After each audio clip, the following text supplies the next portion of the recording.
ঢাকা শহরের প্রতিটি রাস্তায় এখন কড়া নিরাপত্তার জাল বিছিয়েছে ডিএমপি। ৫০টি থানার পুলিশ সদস্যরা সতর্ক অবস্থানে, টহলে রয়েছে কয়েকশো পুলিশ সদস্য।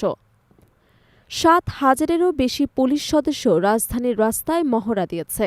সবকিছুই ঘিরে ১৩ই নভেম্বরকে কেন্দ্র করে বাড়তি প্রস্তুতি, যে দিনটিকে ঘিরে শহরের বাতাসে ছড়িয়েছে চরম উত্তেজনা। সাম্প্রতিক সময়ে নিষিদ্ধ ঘোষিত আওয়ামী লীগ সামাজিক যোগাযোগ মাধ্যমে ঢাকা লকডাউন কর্মসূচির ঘোষণা দিয়েছে। তাদের সম্ভাব্য কর্মসূচিকে ঘিরে বিশৃঙ্খলা, অগ্নিসংযোগ এবং অতৎপরতার আশঙ্কা তৈরি হয়েছে। যদিও আইনশৃঙ্খলা রক্ষাকারী বাহিনীর কাছে কোনো নিশ্চিত তথ্য নেই, তবুও সর্বাত্মক প্রস্তুতি গ্রহণ করা হয়েছে। ডিএমপির অভিযান বাড়ানো হয়েছে, গ্রেফতার হচ্ছেন দলটির বেশ কিছু নেতাকর্মী। র্যাব, বিজিবি, সেনাবাহিনী সহ অন্যান্য বাহিনীও মাঠে থাকবে বলে জানানো হয়েছে।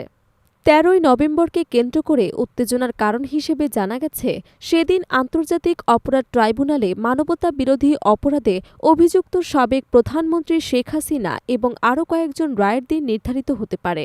এই রায়কে কেন্দ্র করে রাজনৈতিক অঙ্গনে তীব্র আলোড়ন তৈরি হয়েছে। গোয়েন্দা সূত্রের দাবি, পরিকল্পনাটি সমন্বয় করা হচ্ছে প্রতিবেশী দেশ ভারত থেকে, আর ঢাকায় নাশকতার মূল সমন্বয়ক হিসেবে দায়িত্ব দেওয়া হয়েছে পলাতক সাবেক স্বরাষ্ট্রমন্ত্রী আসাদুজ্জামান খান কামালকে। তার সঙ্গে রয়েছে সাবেক ছাত্রলীগ সভাপতি লিয়াকত শিকদার, গাজীপুরের সাবেক মেয়র জাহাঙ্গীর আলম এবং যুবলীগ নেতা ইসমাইল চৌধুরী সম্রাট। তবে প্রসিকিউটর গাজী এম.এইচ. তামিম জানিয়েছেন, রায় নিয়ে প্রসিকিউশন কোনো অনিরাপত্তা বোধ করছে না, সব প্রস্তুতি নিয়ম মাফিকই চলছে।